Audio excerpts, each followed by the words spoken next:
अस्सलाम वालेकुम, कैसे हैं आप सब। उम्मीद करती हूँ आप सब खैरियत से होंगे। सुबह उठते साथ मेरी रूटीन है कि मैं सबसे पहले जो है वो लेमन वाटर विद हनी जो है वो लेती हूँ, क्योंकि आपको पता है लेमन वाटर के बहुत से बेनिफिट्स हैं। अगर हम इसे रेगुलर यूज़ करें, इससे जो है वो बहुत ज़्यादा बेनिफिट्स हमें और मिलते हैं। जैसे कि अगर आप हैवी और ऑयली खाना खा लेते हैं तो लेमन वाटर जो है वो पीने को दिल करता है, और जब आप लेमन वाटर पीते हैं तो आपका जो खाना होता है वो ईज़िली डाइजेस्ट हो जाता है। वो डाइजेस्ट क्यों होता है? क्योंकि आप सबको पता है कि हमारा जो स्टमक है वो गैस्ट्रिक जूसेस जो है वो रिलीज़ करता है, जो कि फूड को ब्रेक डाउन करने में हेल्प करते हैं। As you all know that कि लेमन के अंदर सिट्रिक एसिड होता है, जो कि हमारे गैस्ट्रिक जूसेस जो स्टमक रिलीज़ करते हैं उनको इम्प्रूव करता है and also improve our digestion. और जो एक लेमन होता है उसके अंदर अबाउट 5% जो है वो सिट्रिक एसिड की अमाउंट होती है। अगर आप सुबह सुबह जो है वो लेमन जूस पी लेते हैं तो पूरा दिन आप जो भी खाते हैं ना वो अच्छे से डाइजेस्ट होता है। तो इसके अलावा भी लेमन के बहुत सारे बेनिफिट्स हैं जो मैं आपको आहिस्ता आहिस्ता अपनी आगे वीडियोस में बताती रहूँगी। आज चूँकि वीकेंड है और वीकेंड पे जो है वो हमारे घर पे हेवी नाश्ता बनता है, क्योंकि हर कोई जो है वो थोड़ा लेट उठता है, सुबह जाना नहीं होता, और पूरा वीक जो है वो बच्चे बिल्कुल ब्रेड या रस्क या इस टाइप की चीज़ें खाते हैं। तो मेरी कोशिश होती है कि वीकेंड वाले दिन कुछ अच्छा और हैवी बनाया जाए। तो आज जो है वो मैं उनके लिए पराठे जो हैं वो बना रही थी। उसके लिए मैं आटा जो है वो बिल्कुल फ्रेश गूंथती हूँ, क्योंकि जो फ्रेश आटे के जो पराठे बनते हैं ना, वो अगर आप एक दिन पहले का भी आटा रखा हुआ यूज़ करेंगे तो वैसे क्रिस्पी पराठे जो हैं वो नहीं बनेंगे। और आटा गूंथते हुए मैं उसको हल्के नीम गर्म पानी के साथ और थोड़ा सा ऑयल ऐड करके जो है वो गूंथती हूँ, क्योंकि इससे जो है वो आटा आपका बहुत अच्छा गूंथता है। उसके साथ ही जो है वो मैं ऑमलेट बना रही थी, और बच्चे जो हैं वो पराठे के साथ ऑमलेट पसंद करते हैं, और मेरे जो हस्बैंड हैं उनको सालन चाहिए होता है। मैं जो हूँ वो बिल्कुल पराठा जो है वो सिर्फ चाय के साथ लेती हूँ। तो मेरी कोशिश होती है कि जिसको जो चीज़ लेनी है उसको उसी के साथ जो है वो दिया जाए, ताकि वो खुश होकर अच्छे से खा ले।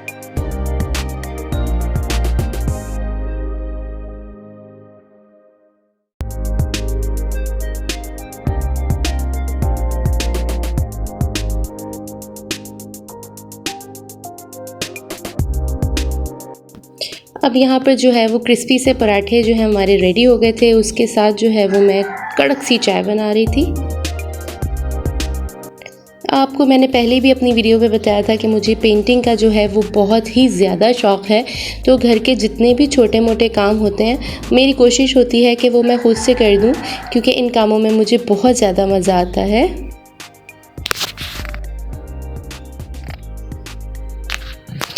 जैसे कि मेरे घर के जो किचन है उसके कैबिनेट्स जो हैं वो थोड़े से मुझे अनटाइडी लग रहे थे, तो उसको नीट करने के लिए मैं खुद से जो है वो उसको घर में पेंट कर रही थी। यहाँ वीकेंड पे मेरी कोशिश होती है कि मैं बच्चों के साथ ज़्यादा से ज़्यादा टाइम स्पेंड करूँ, क्योंकि पूरा वीक हम इतना बिज़ी होते हैं हमारी रूटीन में कि हम बच्चों को ज़्यादा टाइम नहीं दे पाते। तो इस वीकेंड पे मैं अपने बच्चों के साथ बहुत क्वालिटी टाइम जो है वो स्पेंड करती हूँ। आज जो कि हमने नाश्ता बहुत हैवी किया था, दोपहर में थोड़ा सा लाइट खाने को दिल कर रहा था, तो मैंने सोचा कि क्यों ना आज दाल बनाई जाती है। एज़ यू नो कि दाल जो है वो बहुत रिच ऑफ फाइबर होती है, और ये जो है वो हमारे डाइजेस्टिव सिस्टम को इम्प्रूव करती है, और जो हमारे गट्स में जो है वो गुड बैक्टीरियाज होते हैं उनके लिए ये गुड फ्यूल है। तो हमें अपनी डाइट में वंस इन अ वीक जो है वो दाल जो है वो लाजमी ऐड करनी चाहिए। अभी जो है वो मैं दाल बना रही हूँ। दाल बनाने के बहुत सारे तरीक़े हैं। कुछ लोग जो हैं वो डायरेक्ट दाल के अंदर सारे मसाले डाल के जस्ट उसको बॉईल करते हैं, लेकिन मैं जो हूँ वो पहले मसाले को अच्छी तरह से भून लेती हूँ। बहुत से मेथड्स हैं दाल बनाने के, जो कि मैं इंशाल्लाह हर वीक एक दफ़ा दाल बनाऊँगी डिफरेंट मेथड के साथ, तो वो मैं आपके साथ ज़रूर शेयर करूँगी। अच्छा, यहाँ पर जो है वो मैंने अच्छे से जो है वो इसको भून लिया।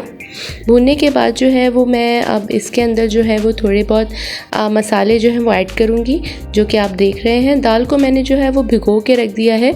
ये दाल जल्दी गल जाती है तो इसको भिगोने की भी ज़रूरत नहीं होती, लेकिन मैंने इसको जो है वो 2 दफ़ा वॉश करके तकरीबन 5 to 15 मिनट्स के लिए जो है वो सोक करके रखा हुआ था। अब मैंने जितने मसाले जो हैं वो अपनी दाल के अंदर ऐड कर दिए हैं। अब इसको मैं मसालों को जो अच्छी तरह से भून लूँगी, ताकि टमाटर जो हैं वो बिल्कुल सॉफ्ट हो।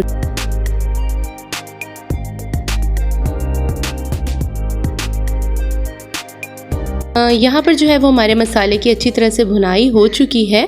तो अब जो दाल हमने भिगो के रखी हुई थी वो हम अपने मसाले के अंदर ऐड कर लेंगे और तकरीबन 2 से 3 मिनट के लिए जो है वो उसको अच्छे से भून लेंगे ताकि जो दाल की एक हमक सी होती है वो थोड़ी सी चली जाए और मसाले जो हैं वो अच्छी तरह से दाल के अंदर मिक्स हो जाएँ। अच्छी तरह से हम इसको अब मिक्स कर लेंगे। अब इसके बाद जो है वो हम इसमें तकरीबन 3 ग्लास ऑफ वाटर जो है वो ऐड कर लेंगे और इसको पकने के लिए जो है वो बिल्कुल पहले जो है वो इसको एक बॉयल दिलवा देंगे। बॉयल दिलवाने के बाद इसको अच्छे से जो है वो मिक्स करके और हल्की आंच पे जो है वो दम दे के इसको पकने के लिए रख देंगे।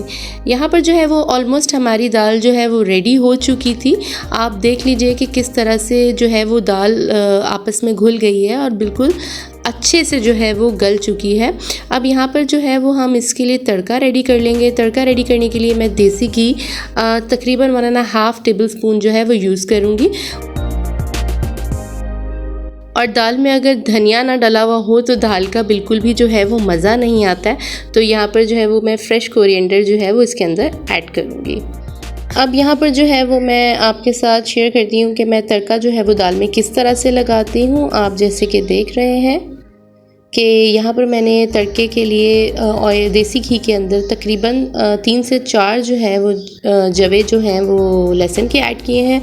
उसमें रेड गोल वाली जो मिर्चें होती हैं वो ऐड की हैं। साथ ही मैंने ज़ीरा ऐड किया है और ज़ीरा ऐड करने के साथ साथ इसके अंदर मैं जो छोटा कड़ी पत्ता होता है वो ऐड करूँगी।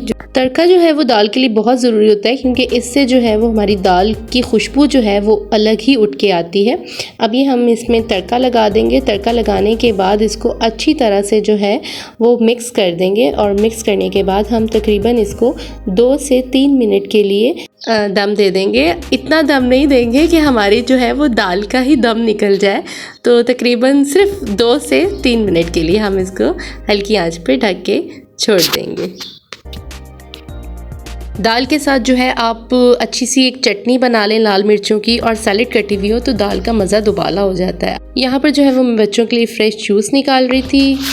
फ़्रेश जूस जो होता है वो बहुत हेल्दी होता है और हमारे बच्चों के लिए जो है वो बहुत ही ज़्यादा ज़रूरी है। तो कोशिश किया करें कि शाम में 1 गिलास जो है वो बच्चों को फ़्रेश जूस लाजमी दे दिया करें।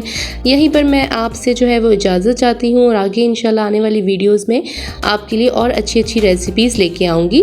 उम्मीद करती हूँ कि आपको जो है वो मेरा व्लॉग पसंद आया होगा। काइंडली मेरे चैनल को लाइक करिएगा, सब्सक्राइब करिएगा and don't forget to press bell icon. दुआ में याद रखिएगा, अपना ख्याल रखिएगा। इंशाल्लाह अगले व्लॉग के साथ मिलते हैं। अल्लाह हाफ़िज़।